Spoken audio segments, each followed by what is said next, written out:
All right. So we may have more people dropping in because this is the point of these sessions. They're drop-in sessions held monthly for people to can practice and have a like-minded and skilled group of people to engage with emergent dialogue or intersubjective practices of being together. And we know there are different schools of these kinds of things that are becoming a thing in a certain milieu. But we're here to help to create a space in which you can explore and develop your skills and engage with questions and see what we can make happen. So, where we start from.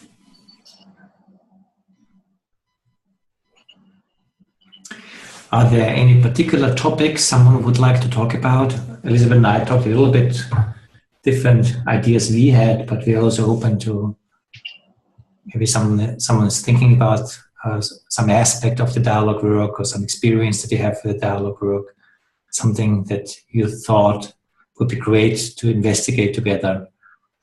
We can go different ways on this course. Yeah, and we want them to be very much co-created with you. So that the edge of your own understanding and curiosity and capacity to sense is where we want to be working together. So we can give you a 2-hour talk about our latest thinking about our work. If that's what you prefer, we will prefer to have a dialogue.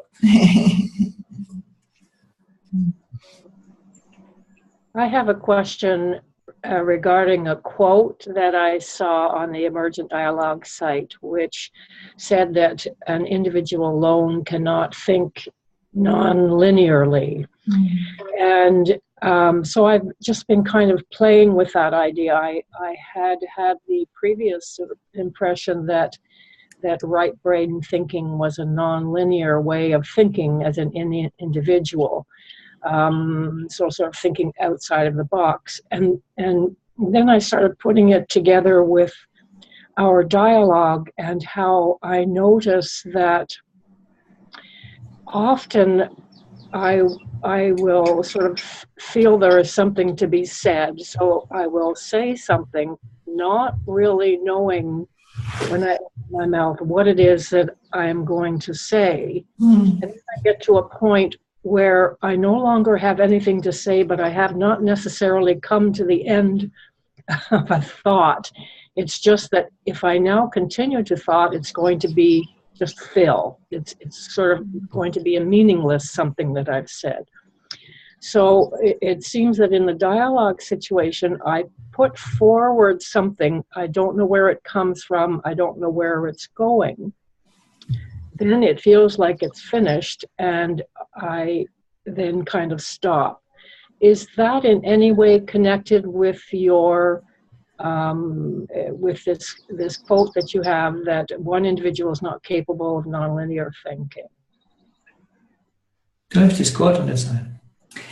Well, it's a quote that has an interesting context to it, because it's saying that we need new forms of intersubjective co-creativity, because on our own, and that would be outside of the dialogue, there's not a field of intelligence that we have access to that we can work with.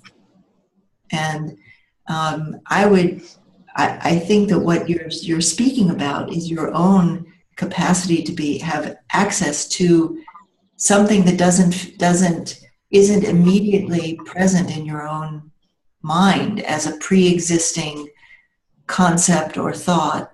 It is your participation in the field itself that you were just speaking about, right? Which is in the dialogue is in an intersubjective context.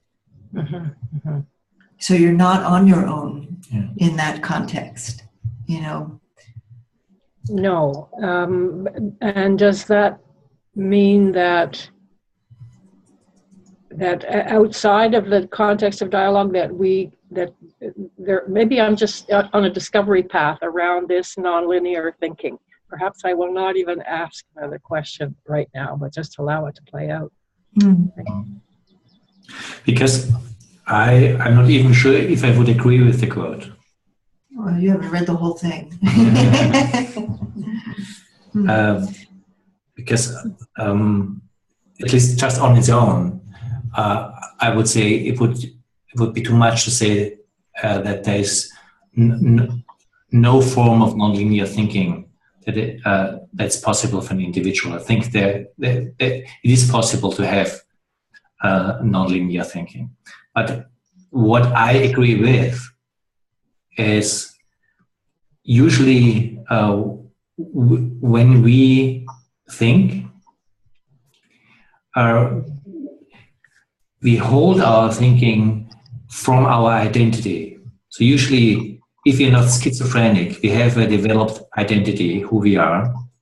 That is a developed identity of ourselves, our worldview, the world. And this identity forms a direction of the thinking. So usually, when I think, my thinking goes along, let's say, this red line that is built by who I see myself to be and how my thinking is formed around that. So or even Elizabeth and I, we talked about this call. We had a certain direction. But you come in from a very different identity, from a very different background, and bring this question as you brought it. That basically derails my linearity.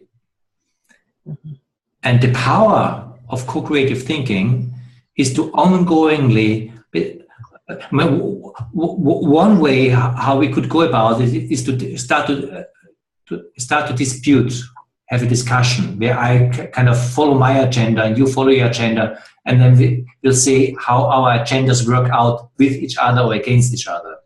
There's one way how to do this, which really does not break the linearity. Maybe not so much, let's put it that way. But if I can just open and say, wow, Virginia brings this in, and then there's a weaving starting in this collective field that we are, out of nowhere, because we all just jumped into this call. And I think everyone had one or the other idea where we want to go with this or not. And this weaving has definitely a whole different dimension of non-linearity than I'm on my own are capable of, unless I'm really schizophrenic with myself. If I all of this kind, sometimes when you just don't really know where you are, and basically the mind goes wild with you, you go back and forth and things like that. But there's something held, I would say, in the dialogical field that allows this weaving, this nonlinear weaving, that is for a complete different dimension than what a single person can do. Would you agree with that take on the quote? Yeah, and I also think that it's about, I think even our own non-linearity, if it's not schizophrenic, because if it's positive, it comes from being in touch with something that is outside of our identity or world of concepts that we're comfortable with, and usually that reinforce that identity. And the degree to which any one of us as an individual is in touch with something else, things happen that you hadn't pre-thought, and you're engaging with something outside of the realm of the already known. And the capacity of dialogue, or an intersubjective space, a space in which we're attending to not my world and my thinking, but what is the frontier we're on together, holds something that makes this kind of weaving, or this a different kind of intelligence beginning to work through us to go somewhere with your original question. That is not a place that any of us had decided that we would go or even had pre-understood. Yeah. That's important, the point you're making, because I made the point with the schizophrenia just to make an extreme point, but of course that's not the only way of being nonlinear in that sense. But there is something, and that's really interesting what you're diving into here with this question, Virginia, which is about the nature of collective intelligence that has this nonlinear weaving network field quality because of all these different elements coming in. But there's a different point that is important, because on one hand, it's important that it has this plurality where you come in and everyone comes in with different, but there also has to be a gravity in the field itself where meaning of what we are talking about is forming itself and is grasping our attention. Wow, this is interesting. This is something that's interesting about the question that you're bringing up. There's some gravity field around that holds the differences that we have together in one field of intelligence. If these two poles work together, this gravity field is morphing. So what are we talking about right now? It seems that there's this weaving quality of nonlinearity that maybe is related to collective intelligence. That's very much about the dialogical process. And then let's see, this weaving is held by the different entry points that we bring in and the emerging meaning field that we create here together.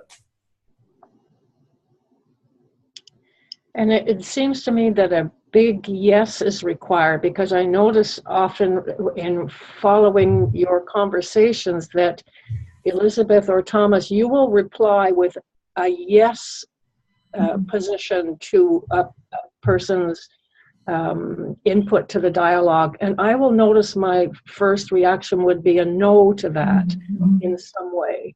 So it seems as if full entry into the field and the process and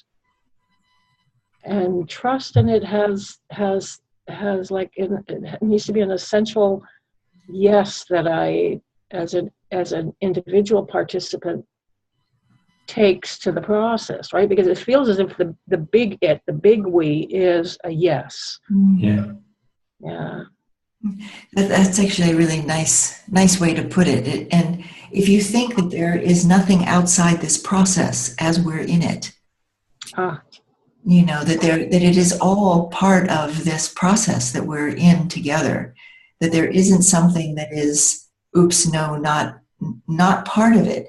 Even if it feels like a mistake or maybe an aggressive response or a strong emotion that kind of knocks things off, there's something in that can be understood as, I mean, it's not, we don't want to be tipping in one direction to the other. I mean, we have a commitment here to this intersubjective field, but it's like if we're sensitive to these things that come up in us or these different threads, that they're part of the process that is trying to work itself out together, then we can all be here and relax and not feel like, you know, like, okay, am I going to say the one thing that isn't part of the collective intelligence? It's part of the me dumbness or something.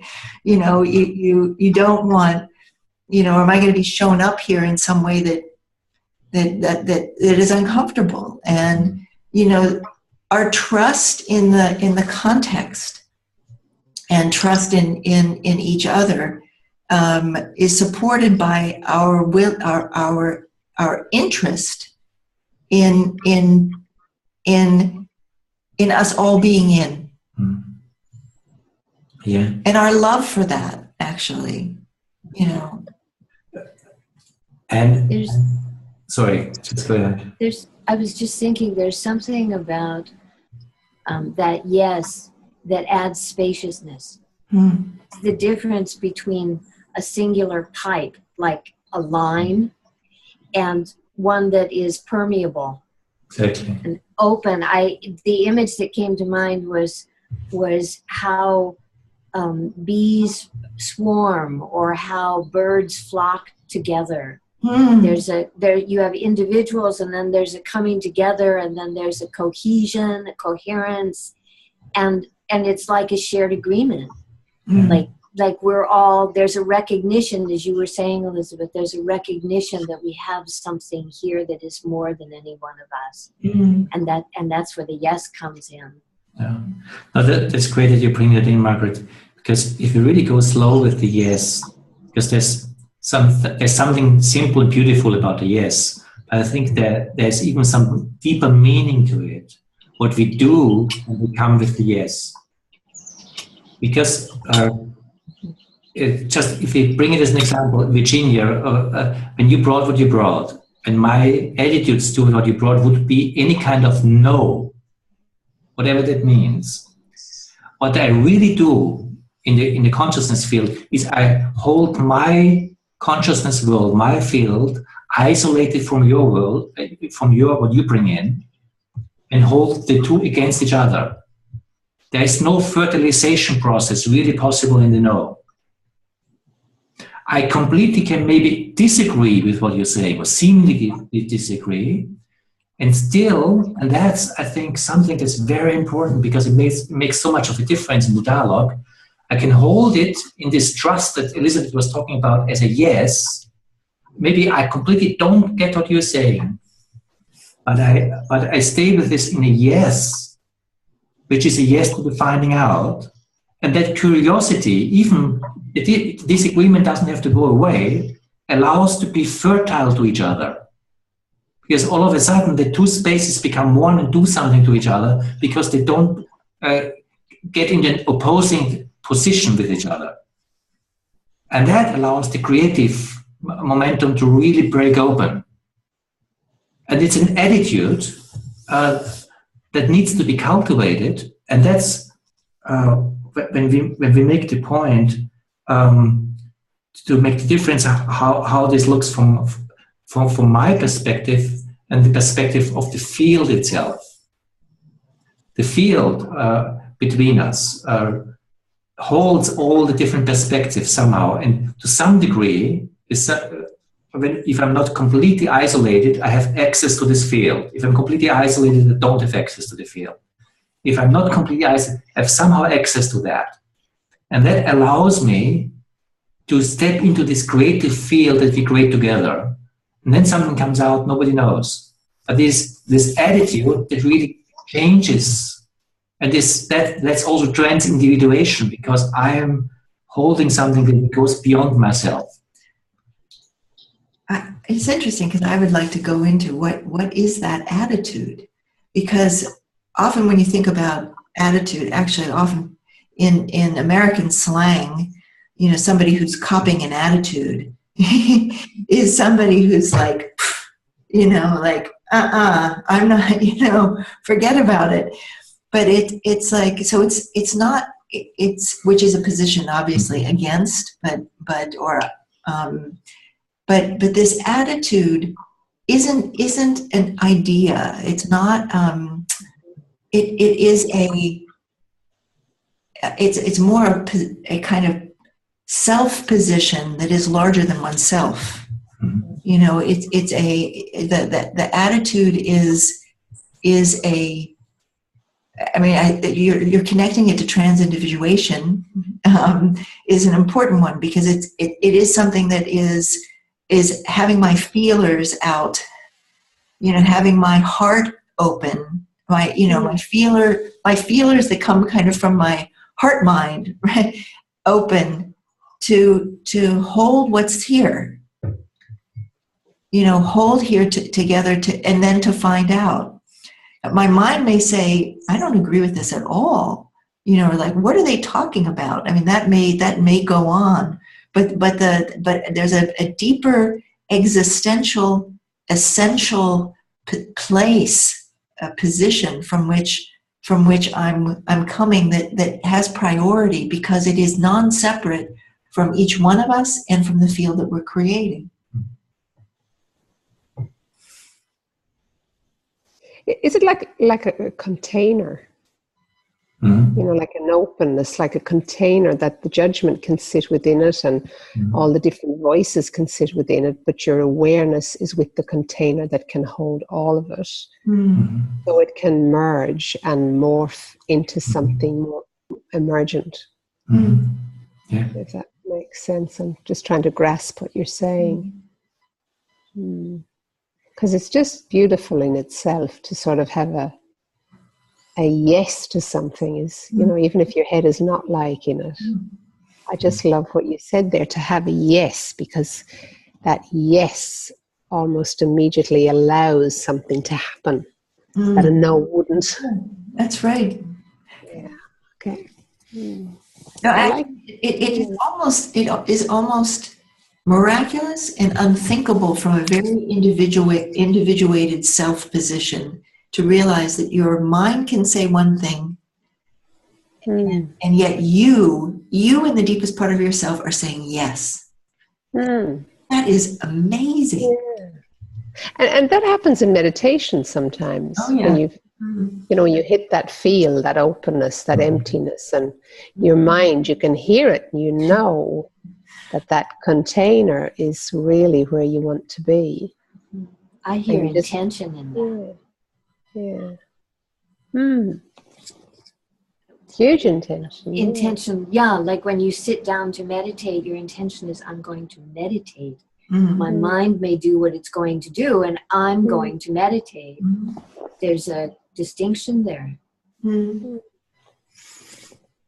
Or it could also be openness. I'm thinking of Mario's not here today, but of his performance art, and how he said that this dialogical field felt similar to him, to his the way he as Virginia was talking, again, he could touch into that bigger field, perceive it on some level, and engage with it.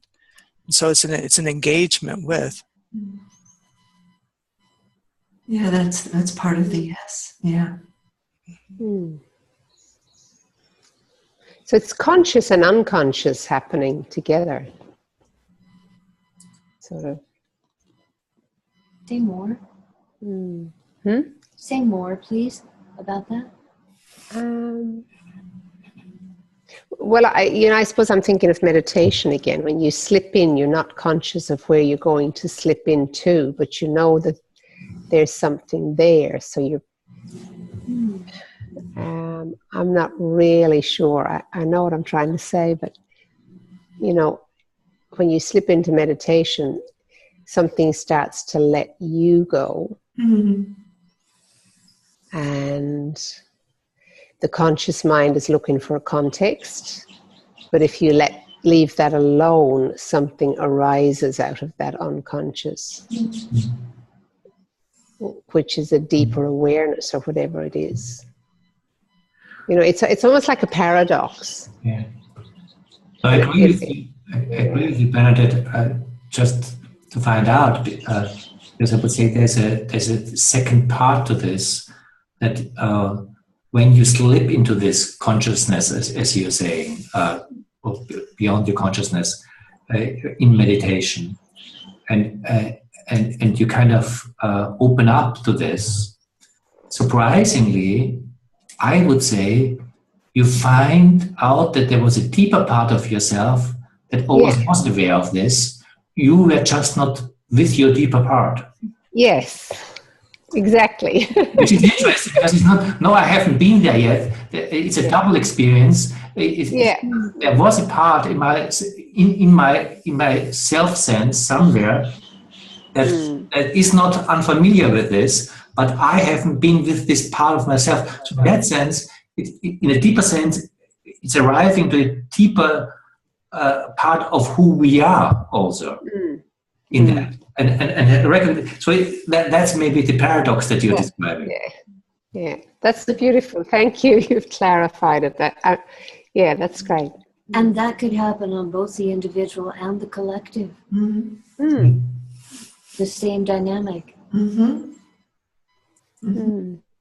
Because, and that's of course quite a statement to say, in a dialogue process like this, there is a deeper sense that opens up, similar and different to meditation, where as we are talking, I feel not different from you. Where the experience is really that you are saying something and it's not different than coming from myself somehow, which is a strange experience, which opens a lot of questions about how separate are we really, or is there something deeper where we are not really so separate as we are talking? Maybe there's an intelligence that comes from a non-separate place that is not separate from myself. Although my usual identity as Thomas is I'm here and you are there, but there's something in the dialogue process where the process comes to itself, and we are all part of this. That's the wrong way. We are partly, we are this. I get that. That makes sense. Yeah.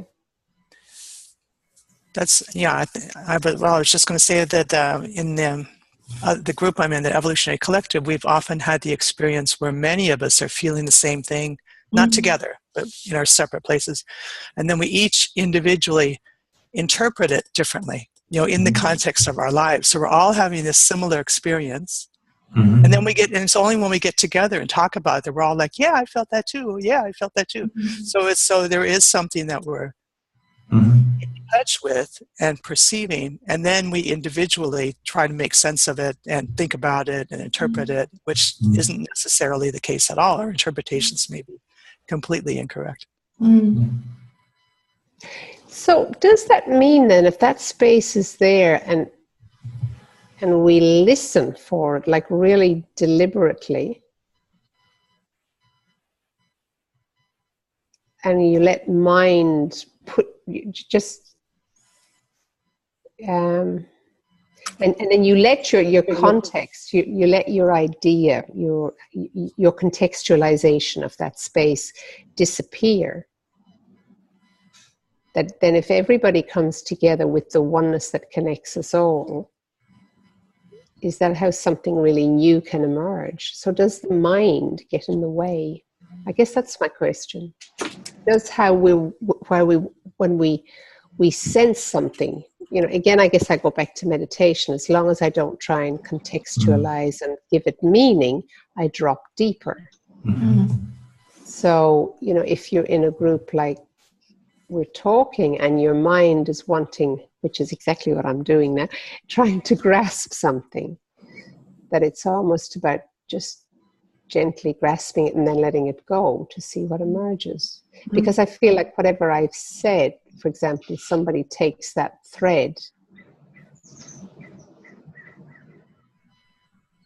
and something new emerges out of it. That, yeah, it's like it's just like I'm getting a jigsaw puzzle and it slowly starts to merge together. We come together as scattered pieces, and yeah. When you take a thread and it connects to threads in the group, does that thread belong to you? It's all the one thread, actually. Although then we might individualize it, which is cool too, because it's we don't really want to just be in group mind or socialized mind or something. It's kind of being in that shared field and then taking a piece and making a particular over here that I can share my particular being with or coloring of or way of showing that shared. But that could equally be a problem too, couldn't it? I'm just being the devil's advocate here. And maybe that is it, or maybe that is the problem, that we take something that knows and then we individualize it into separate things, and actually we lose the thread. I don't know, it's just a thought.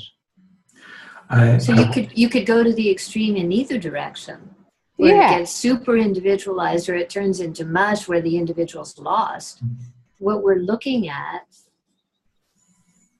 in the most dynamic sense is the brilliance of both an individual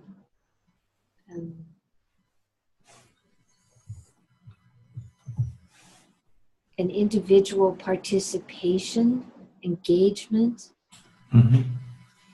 and the awareness of the group as a whole, which is much more than the individual. So that it feels like the challenge there is that dance back and forth between the group and the individual. Where is it the most creative? And not what?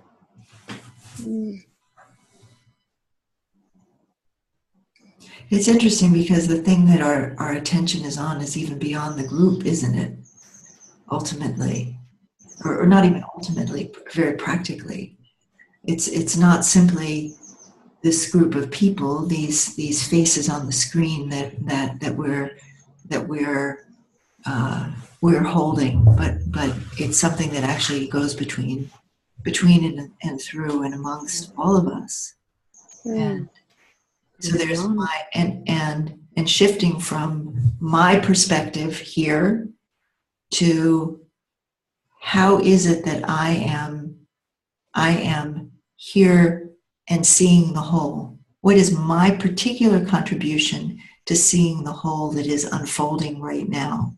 And that keeps us from too often pulling back into just my thing.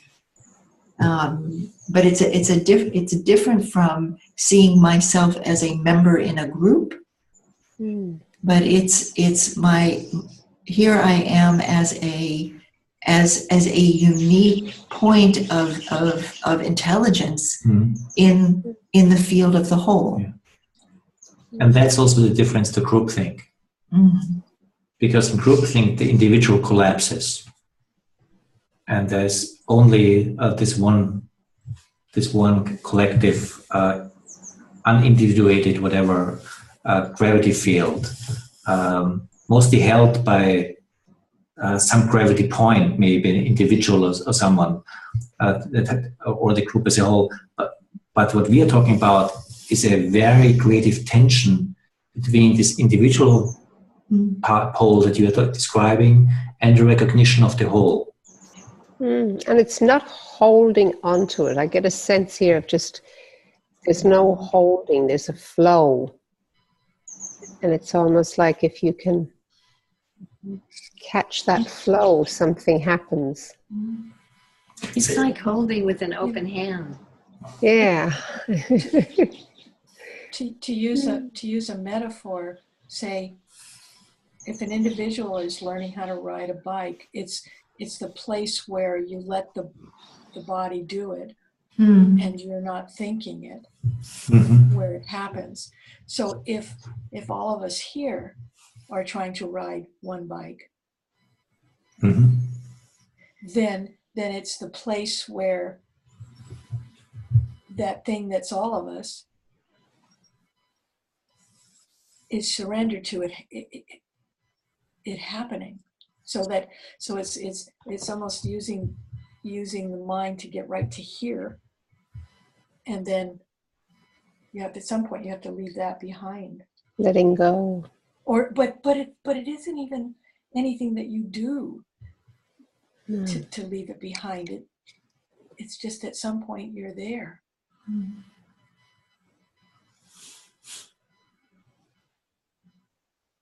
Like I feel like we're here right now. We're there. It does seem to have something to do with that alignment with what's beyond the group. Yes. That deeper allegiance or alignment or commitment or intention. That's because we let go to that. But being part and whole at the same time, that happens. It seems like that happens in a field which my mind would call mystery, which is the unknown, because it's this field where being a part and a whole is at the same time is like no problem, and that doesn't happen in a field in any field that I've ever been conscious of before. Mhm. But I've had a glimpse of, I mean, I've been in that field, so I know that field exists. And that relates to the mystery that you're talking about. Because it's in this letting go to this mystery that you can allow yourself to do that. There's a not-knowing that allows this to come together. And they're kind of like the thing with the bicycle, because, I mean, it's not a bicycle, it's a much more living wholeness. But there's a collective steering of this that is coming from a learning process that somehow has some similarities how to learn to ride a bike. I've wondered for some time how much steering there is, how much we're steering and how much it's steering. Yeah. I think that's also a kind of interplay, isn't it? And that depends on how, I think,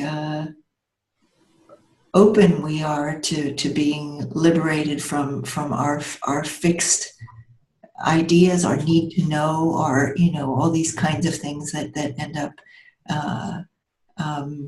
kind of clamping down on what it is that's happening. Yeah, because I think, you know, for me, what I've been working is living into not knowing. And it's actually so incredibly free when you start to let go into not knowing, even within the day or in the process of something. And I think, in a way, I feel that there's a presence of that in this dialogue.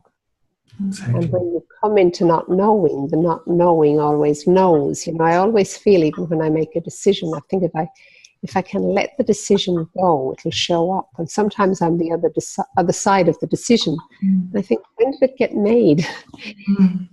And, you know, things move. Like that not knowing it's a really powerful space. Yeah. And it relates to what Denise brought in with the steering. Is it steering or am I steering? And maybe there's a third option, that it is steering through me, us, which has a lot to do with me being fully there and surrendered to Bernadette, what you're describing. As I have to be really present, and it's me. It's dependent on me. It doesn't happen without me, us. But I'm here not just for myself. I'm in and surrender to something. I mean, we can talk about what this something is, but it definitely has a mysterious quality. And we're together in this.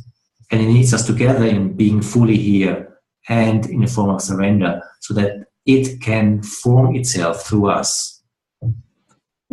That's part of what comes together here. And it happens through us together. It doesn't happen individually. It's a field experience where we need each other for this to happen between us.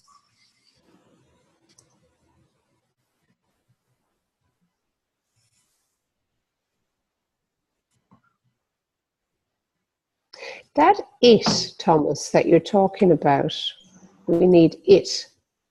But isn't it always there no matter what? So even as an individual, it is there guiding us if we can just keep our mind out of the way. And then it is here in a greater context when we come together as a group. And it is here in the formation of a rock or a tree, or, you know, what's that it? Interesting. When you're saying it this way, I would say it is always there, but I'm not necessarily always with it. No, that's right. Consciously. And there's something, there's an empowerment of the it if the individual, the human individual, chooses to be with it. Well, it can express itself. Yeah, through us. Yeah. And that's both. It needs us and it needs to surrender to it in this. And there's even a different quality of that if there's not an individual, but this is a collective choice where in a field right, it can manifest through our collective choices. Because it's not one of us right now who is investigating this, or where this is showing up, but it is in this interplay between our kind of going there, what is this, and being interested also in it and its manifestation. At least is how I sense what we're doing here right now. It's like trying to align with its movement. Yeah. And it's not a off on. In other words, it's not. There's definitely like a part when we're all riding the bike where you're going woo, and you're about to go, and then so somebody kind of woo. So there's, it's a very active, like right now what's coming up in me is something that Thomas said last time, which is this, which I think is a way to encourage people who haven't spoken yet to speak if they want to. Where else does this conversation want to go? Because each voice is an element in the conversation that's unique.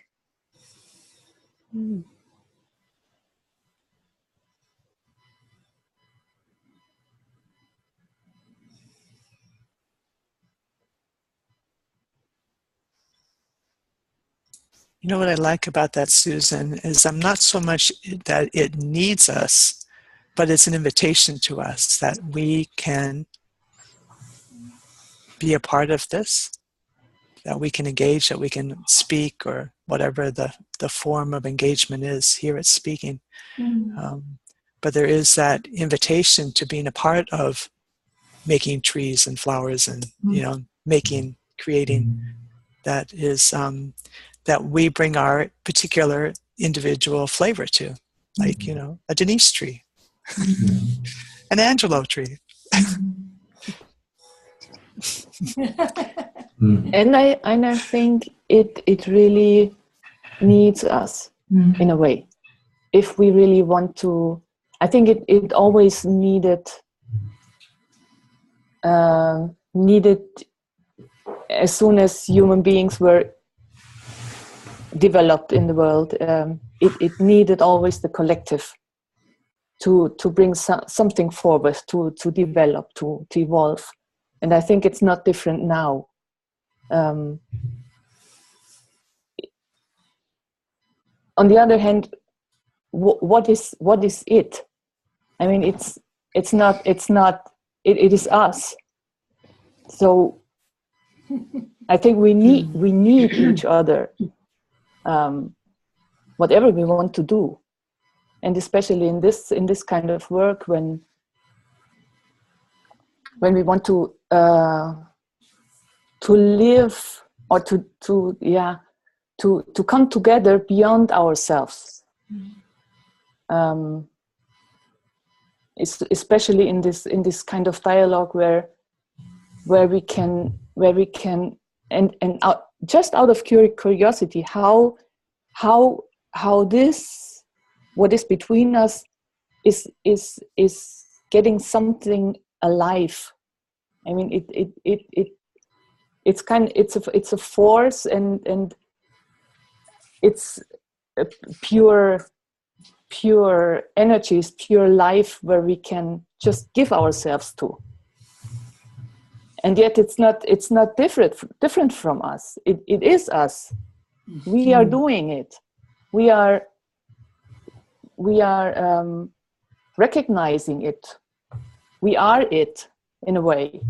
So it needs us. It cannot be without us. As human beings in this process of human beings being here in this world. I would say that for in many ways, in many parts of our culture, we have turned our back on it, and it is this is a very profound. There does seem to be a call, a pull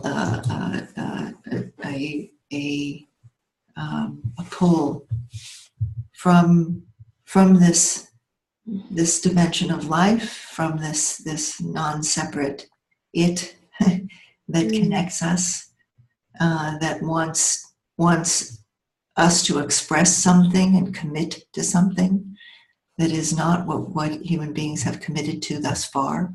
It feels like there's there's the way it needs us to recognize it, that it's bigger than we are, and yet it needs us as its eyes and ears and legs and mouth to bring something forward that we have that we as a whole in human society have let go of and forgotten.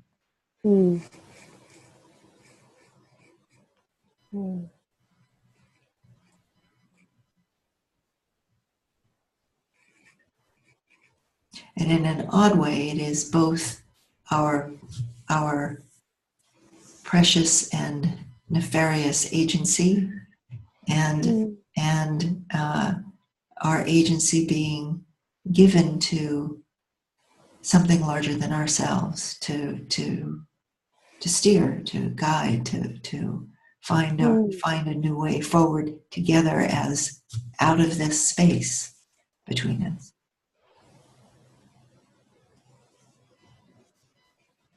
I'm very aware of the contrast between our perception of ourselves individually on bicycles on a road, between that image and all of us in a common river in the same current, to actually see ourselves as the river. To actually, I'm not in the river, I am the river. It's not me and the river, it's the river running through me, literally, not just figuratively, but literally. What does that, how does that show up? And what does that mean for all of us? And how, I mean, the contrast is huge in terms of where we have been as human beings, how we have regarded ourselves on the planet and our relationship to life itself. It's a very big reorientation. If I've thought I'm just in a car or on a bicycle riding down the road, it's totally different from me being a fish in the ocean, or me being the current itself that runs through everything. Right on. If you put it, if you add a different perspective, then it's being the river as it's forming. So it's being the river going, and it's not like you could look up ahead and see where it's going. It's like it's happening right then. And it's already there. So you're in both. There's that's very true. There's something I would like to bring our attention to, because I find it quite significant. What we're doing right now is not that we are comparing ideas of something, but we are comparing our shared experience of something. There's something, and that's at least what was my response to you bringing the river and the current in, Margaret. Well, yeah, that corresponds with my experience of what we're talking about. So it's not just on the levels of cognition and ideas, but of, wow, this is the experience as I experience what we are together in right now. That helps. That's maybe, but it's a collective investigation of something that we are collectively experiencing from different perspectives. But obviously also being able to, wow, that corresponds with me, what you were saying, Susan, what you were saying, Margaret. So that's interesting, because that brings it into a living reality that we are already in somehow, and we're investigating it as we are doing it. We're investigating the nature of the co-creative dialogue field as we are diving into it. And just basically, we're just trying to find out what do you see here? What do you find here? And something is forming as we are investigating it, and it's really an investigation process to clarify what we are doing.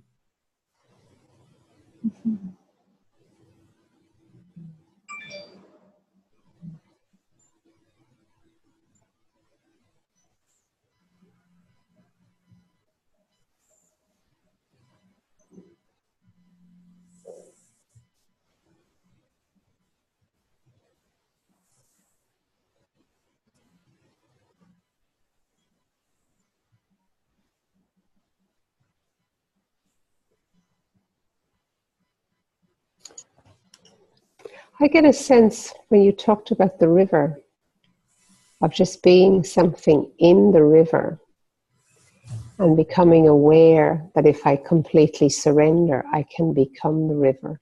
Mm-hmm. And the river knows exactly what my shape within the river needs to do. You know, it's like there's both, but there's a merging. And like the dialogue, you know, it's like I can feel that something merging at the moment. I'm really conscious of there's something merging with everything that each one of us say. Because it's the same thing, exact same theme. And I think, like Denise, you were saying, you know, we make it our own. But I think when we can make it our own, but it's similar, something really beautiful can happen. But I think sometimes when we make it mine and this is what I want to do with it, then we can get a bit lost. Mm-hmm. You know, it's almost grasping something and really feeling you're a part of the river. Mm-hmm.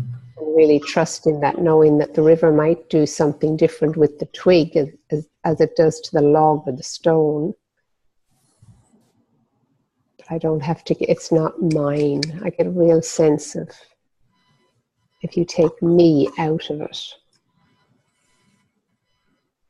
I know it's kind of also a recognition that we are the river, even if we don't think we are. Mm-hmm. And that we might think we're a separate twig or stone, but that's a misapprehension. And it's not that it's bad. I mean, it's kind of can be a nice addition to provide the rock for the river to go around, but it is an illusion. You know, it has an illusionary quality to it.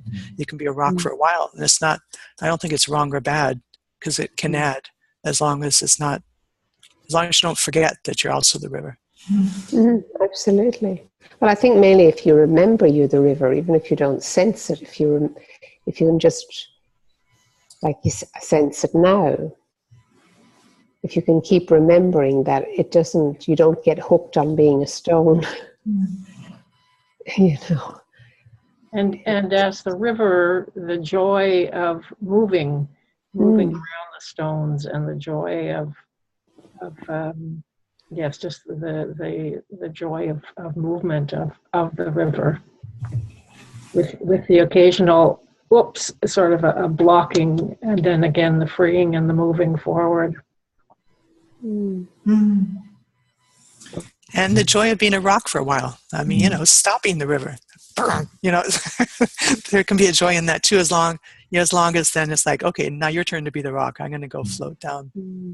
Using the metaphor of the river, just as a question, maybe particular also to Angelo and Jeremiah, is it the experience that the river is flowing too fast right now, or is it just the right thing to be part of the river unfolding as it is? Yes. Which is no problem at all. I'm just really enjoying the river now. Letting it embrace me and transform me as I also contribute with the non-verbals, I guess. Letting it be aware of itself. And it's like when you were talking about it and with the rocks now coming into the picture, I also had this image of the weaving that you were talking about earlier, like the river also being part of that tapestry, or the tapestry being the river as well. Like being part of the one river is like also being part of the one thread with all the different colors, like coming together in that flow. Yeah, so I'm just gonna say yes, I guess. That's everything with the river. Yeah. Thank you. Thank you. Thank you.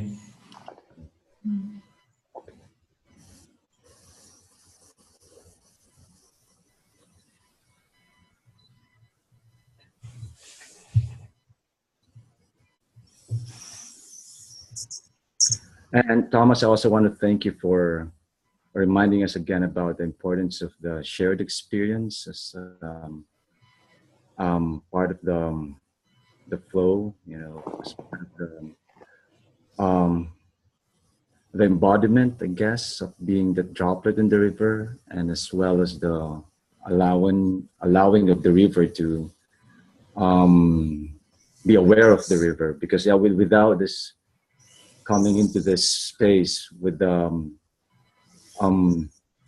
was gonna say with the idea of the shared experience, but that somehow is a paradox. You were talking about how it's different to be here with an idea level, with this recognition, conscious of the shared experience. But yeah, just remembering that while I was listening to everyone, I was also experiencing what they were experiencing individually, and also in a more powerful sense just a few moments ago, collectively.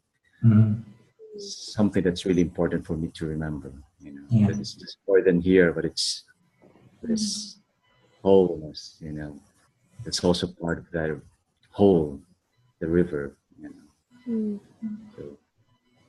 another yes.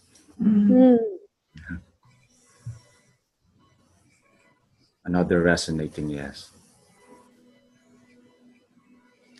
It's almost like a waking meditation, or a meditation when you're awake.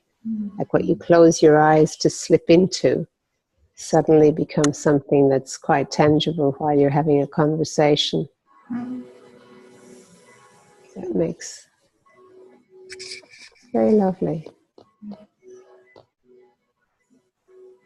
I guess you can hear the bells in the background from here. Yeah. These are our Sunday 5 o'clock bells. Beautiful. It's Abends. It's gorgeous. Afternoon prayer time. I love that sound.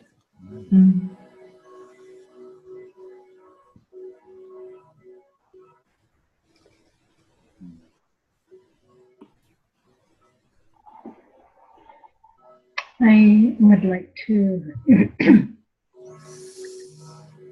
be part of the river too today, and I am, but I'm in some other. It feels like I'm in some other place, although I'm with you all, and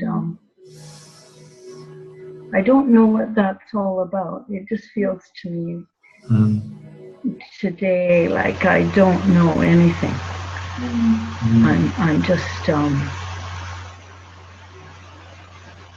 I don't know. My Thomas, when you were speaking about resonating with the experience and not just the ideas, I really resonated with that. I felt like that's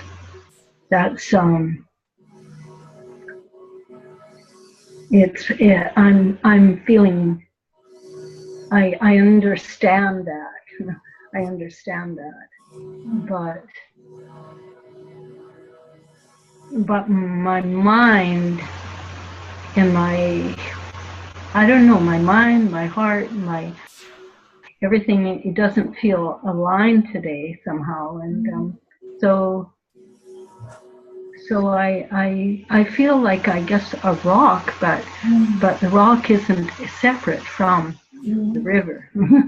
It's just part of the whole thing too, and that's okay. But I feel like I need to speak from that rock place today. Absolutely. Well, actually, what's amazing is it's sort of that you can't not be part of the river. No, and there's a and yes, different aspects, and we're complexly developed creatures at this point. And so parts of ourselves, as we know, are often not awake to the river that we're part of. But nevertheless, it's sort of like in meditation, even if your mind is going crazy or whatever is happening, there is being, it always is. And you know, in this conversation, even if the mind is kind of like a bird hitting against the window, it's the whole is always there, and you can't not be part of that. And I find it quite remarkable that you are precisely hitting the important spot of the difference that I made about that this is a shared awareness and not something that we hold in the mind. I said that, and that's also how I heard Angelo when he brought it in, that there is a recognition in ourselves that there's an aliveness between us that is not held in our mind.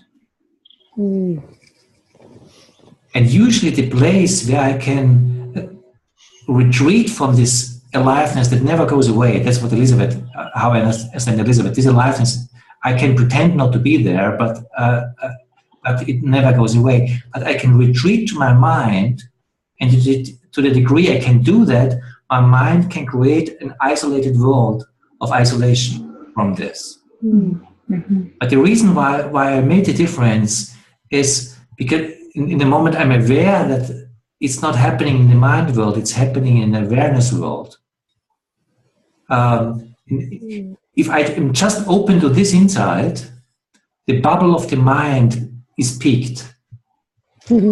Popped, pricked, or there's something which is beyond the bubble in itself that the mind always creates.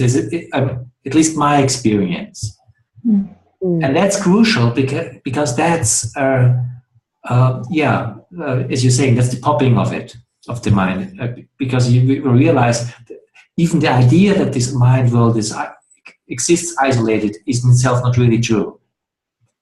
No. Because even that is part of the living river reality that we are already in all the time.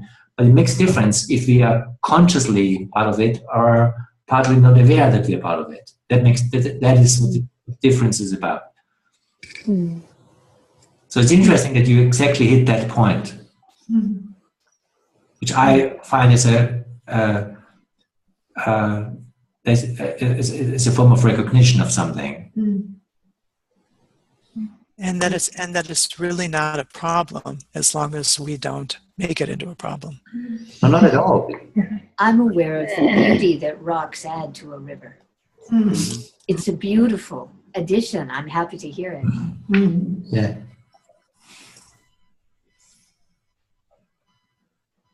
Yeah, that's amazing what you were saying, what you all just said, because I was also wondering if the rock or the mind is also, like what you were saying, a part of the process, is also sometimes an apt temporary resting place, especially when the wholeness can be overwhelming, Sometimes a good break to just sit on the rock and then after some time go back to the river again.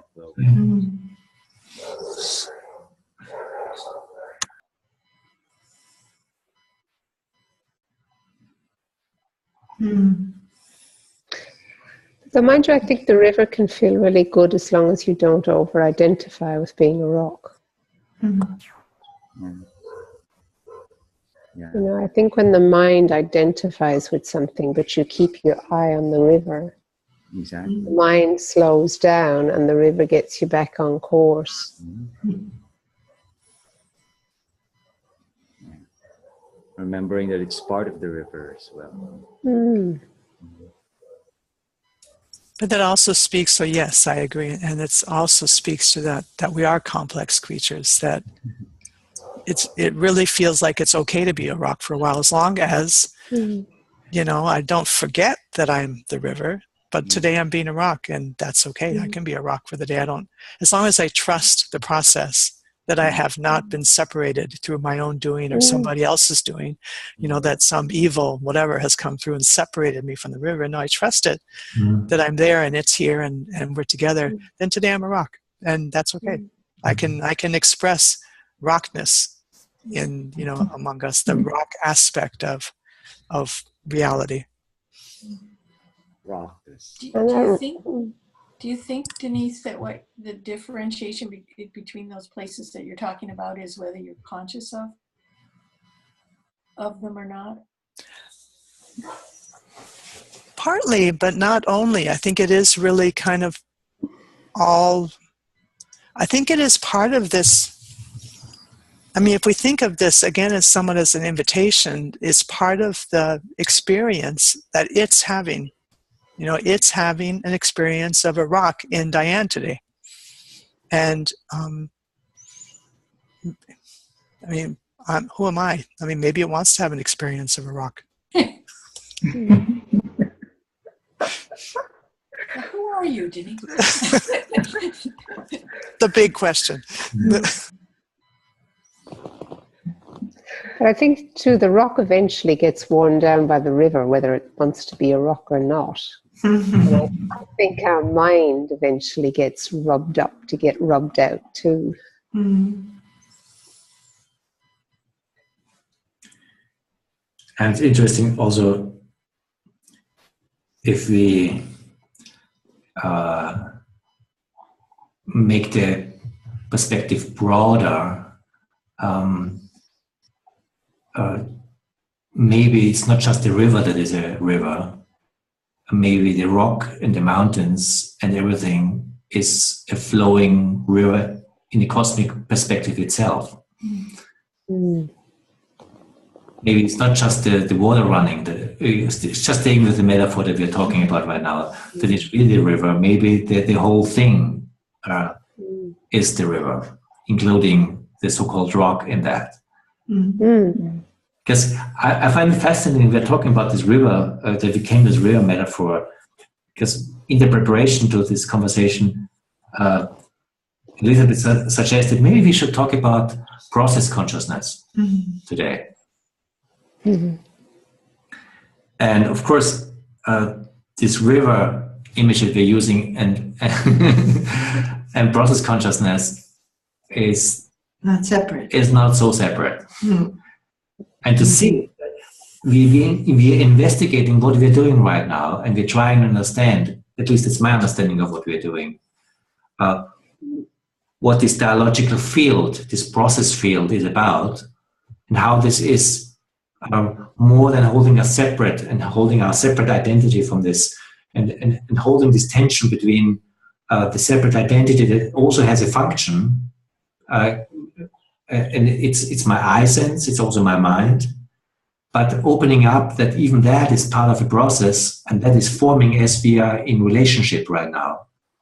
And to do this collectively and allow this creative process to emerge collectively is what this emergent dialogue tries to do, because there's an intelligence forming that is beyond myself.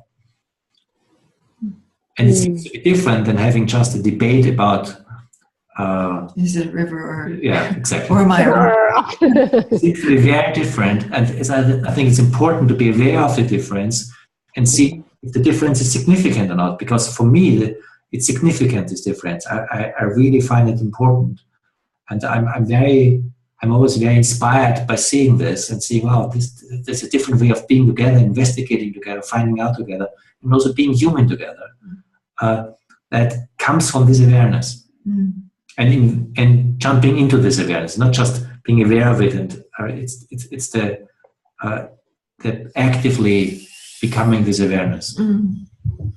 Well, in that, I mean, you can say nothing is outside of this process. There is no inside and outside of the process. So there is no in the river or out of the river in this process. And yet there is a process that is evolving and is making different. I mean, you spoke about an invitation, Denise, that is holding a different invitation to us as we're more conscious of the process nature of what we're a part of. That as we're that and that even our rock likeness, or even when we feel stuck, that is itself part of a process of where we are as human beings. You know, that you think about the intelligence of trees, the intelligence of the river, the intelligence of this whole natural world that we're part of, that is unbelievable. You know, the intelligence that created our bodies. A colleague on our magazine was saying that there's a famous evolutionary theorist that says evolution is always smarter than you are. I like that. And that's, you know, you think I would never have created the human body in the way that, I mean, it's unbelievable, every aspect of it. And that isn't about letting go and letting something happen simply. It's about recognizing that we are called to be vehicles for that level of intelligence. And that's unbelievable, because in comparison to it, we're all a bit dim-witted, you know, frankly, you know, and very rock-like. But that's the opening to process, the opening to this letting go of our fixated identity and so forth, and is our struggle to allow that intelligence that is amplified by our being together, you know, to let that be freely, as free as possible come through us. And we don't even know what that means. To go back to what Virginia said at the very beginning, I say it and I don't know what I've said. You know, it's our giving to that so much that it is using our capacities and our knowledge and giving us new ones that build on everything that we are individually, to create a different collective and different possibility for us together. Do you think that, because when Thomas said about the rock being the river, there was this sort of flash that I experienced of time going away. And then if there's no time, then the rock becomes the river. Mm-hmm. You know, I mean, because it's just time that makes it like that it's a rock for a time, 100,000 years, you know, or whatever our, you know, when we're in time. And so that insight was like a gift from where we are, you know, that our ability to receive that is part of what's being, I think, the capacity is being expanded in this. Yeah. And to that's amazing. I think that's that our capacity to see deeper, experience deeper, that our capacity for revelation is enhanced through this collective space opening. Yeah.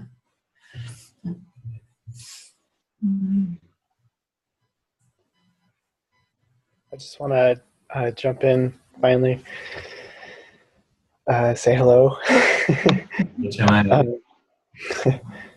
I'm I'm all right. I'm supporting at a retreat here, and it's just been a lot, and just tuning in with you all as I sit here and listen. And I had something in my ear. I slept outside last night, and something went in my ear, and I thought it was out, and then it felt like it was there again. So it's kind of been crazy. But I just wanted to sort of,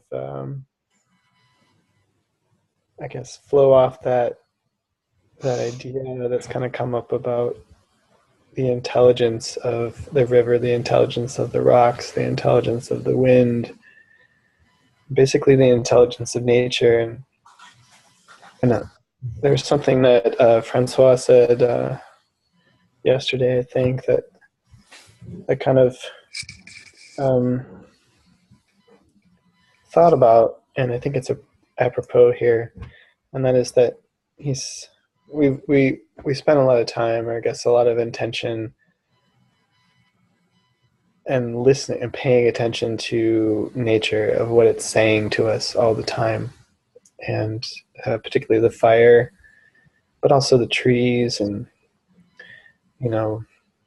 there's that, trying to keep that awareness all the time. And it's really something else when there's these moments,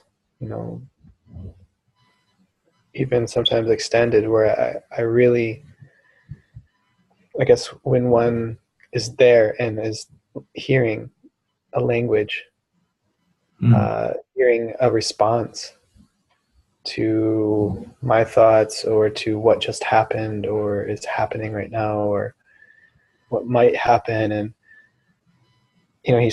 Francois said that there's more intelligence in the fire than there is even in our human mind. And I was thinking about that, and I was like, well, that's interesting. In one perspective, our minds are this evolutionary development from the elements, on and on and on, to greater self-organization and complexity. And I thought, well, ultimately, I think we do have, I guess, as much intelligence as a whole cosmos, and we have our unique evolution of it, but also we can get in our own way. And I was thinking about how our minds are an evolution. So I was thinking in a linear sense, like, oh, well, we must be able to, or we must be more intelligent maybe than the fire. And I was like, I really thought about it, and I was watching the fire last night, and I just was rooted to the earth, and listening to the trees, and watching them talk to me. And I realized that those elements are, everything in the universe is perfect. It's behaving perfectly. Even our, all of our machinations and our egos and everything it's behaving perfectly. But the elements like rock and water and fire and a lot of life forms like trees and plants, like they are that intelligence. They're the intelligence that we came from. Everything that we are is in them, and much, much more. And they can tell us so much if we know how to pay attention and listen and feel them within us, and speak to them. And I don't know how. It's a practice. It's really a practice. A praxis. So that's why I just want to share that. And if I understand you right, part of what you're saying is also they want us to respond. They seem to like it. Yeah. In my From what I've experienced, it's nice to acknowledge our elders. It's nice to acknowledge our ancestor, our ancestors, and our ultimate ancestor. So it closes the hoop. It keeps it. It brings a circle full. Yeah, I love what Jeremiah you're saying, because we've been talking about being in the flow of this consciousness, and you were in the flow of fire consciousness last night. And we tend to split these things out, like they're separate and different. And maybe because we do have such diminished minds in a way that we can't sort of think about it all and hold it all at the same time, that, ultimately, potentially, we could be in this intersubjective space with each other and in the intersubjective space with fire and I see it as all the same flow. The same. Just in our minds, our minds. That's what we do. That's what the universe seems to do. I don't know. At least there's this thing that we do as humans, where we differentiate from the unity or from the wholeness, and like, oh, let's look at this, and oh, let's look at that, and pull this apart and pull that apart. And there's a value in that, and it's like we keep pulling the grains of sand apart so that we can understand them better and put them back together, and then pull them apart again and put them back together, and like, oh wow, look at that, oh look at me, oh look at you. Look at us. So hi fire, oh you're different than me, no we're the same, you're in me. So our minds do that. Just play with it.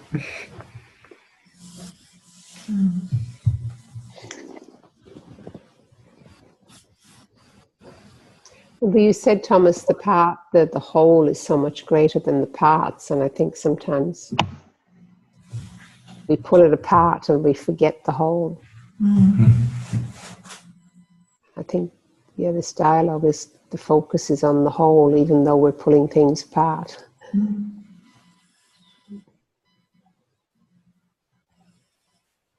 That's interesting, because I don't feel it as a pulling things apart, but maybe lifting things up and putting light on it. Yeah, putting them back down, and then, because it is a wholeness, and I think that wholeness does include everything that has brought us here, which includes all our relations in the plant and animal kingdom, and but it's that our being not separate from that, or having, those are our ancestors. I like that you said that, Jeremiah, that all the natural world is our deepest ancestor. We wouldn't be who we are without the trees being what they are. Really, literally, It's like they're dreaming us. Because part of how I understand the dialogue process, Bernadette, in a very simple, I hope it's not in a too stark sentence, is to respond to the whole. As the whole. Yeah. And using this setting of human dialogue that we are doing right now, it's a place where this wholeness can come to itself in recognition as we are talking. Of course, this goes beyond human dialogue, because the human dialogue is specific part of dialogue, and it's just, from my point of view, a fact that we are dialogue with everything all the time, including the rocks and the trees and the fire and the elements. And if you're just aware enough, we are in dialogue with everything all the time. What we are doing is also because in our human existence, human dialogue is such a central part of our life reality, and the way we usually use conversation is very much also being trained in places of separation and also kind of mind-held fixations to find a way where all this can be part of it. My identity, my individuality, my intellect, my mind can be all part of it. But realizing this is a process. It's one big process. And I find what I find always so powerful in the practice of this dialogue form as we're doing. In fact, not unsimilar in some ways working with fire, but in a very human way, to see how something is emerging between us that's beyond me, but can be responded to, and there's intelligence, and there's something. I mean, look at this dialogue. Virginia just started this off with this question about nonlinearity. Nonlinearity, and I don't know what kind of fire she set here, but basically, I was not doing that. Elizabeth was not doing that. Nobody, but there was an intelligence and something forming its way that, at least to my understanding, is not meaningless. It's not random talking we are doing. There's something forming that I find very dear to my heart and very meaningful. And that's interesting, because why is that the case, that this is happening between us? What's unfolding here, really, that this heart quality, this consciousness, this meaningfulness can unfold through us, as I would say it does between us right now.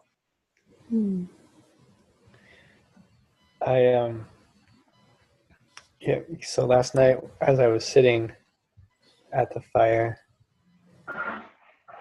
it was one of the ways it sent a message to me. And in fact, before I say that, I want to say also that when we were talking about pulling things apart and putting them back together, and then Elizabeth, I think you said you don't see it so much as pulling apart, and I think it's a limited perspective that sees it that way. But the image that came to my mind was of identity and identifying and putting on the shoes of others, or being in the place of the other. I guess mirroring.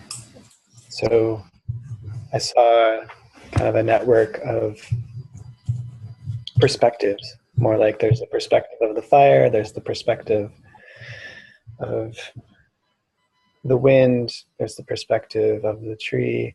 And it's like when we really are listening, we're really tuning into them, we are identifying. And at least I think so. So there's that, and it's just so this, like, it's about all the perspectives, and they're all part of the whole. And so it's even possible, I think, to hold multiple at a time. So mine, the fire, the wind, the rock, the owl that just hooted, the way the fire just popped, like everything all at once. And that's the whole, and that's that field. Then the other thing I want to say was, and I don't know, this maybe just be something to, I don't know, might stir something. I was watching the fire, and I first rekindled it, and I put it in the form of a teepee. And there's a particular way that the poles go together. And I did that, and the fire responded, and it came back to life, and all of a sudden it's bright again. And it was saying, it felt like it was saying kind of like, yes, like, and it has this intelligence about the way it moves and transforms the wood into heat, and all kinds of transmissions there. And then it kind of fell a little bit at one point, and that TP structure broke open.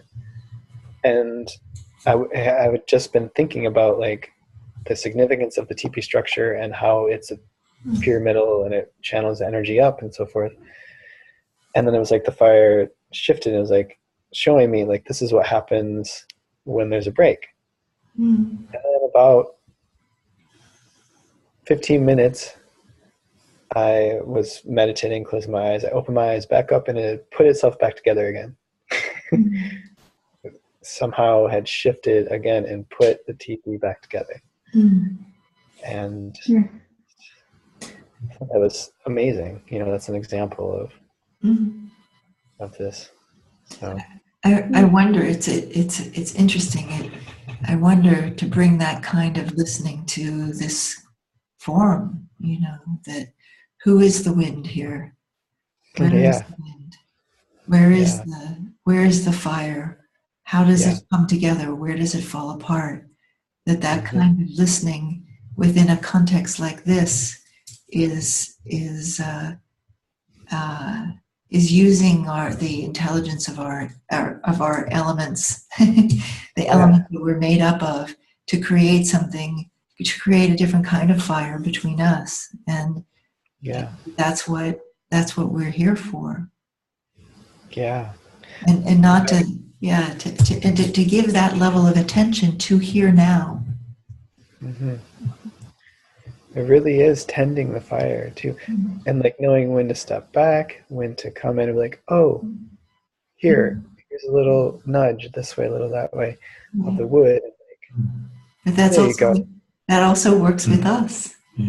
Right. A little nudge this way and a little nudge that way, to have something burn deeper, brighter, to recognize the heat. That's what it's not different in the dialogue.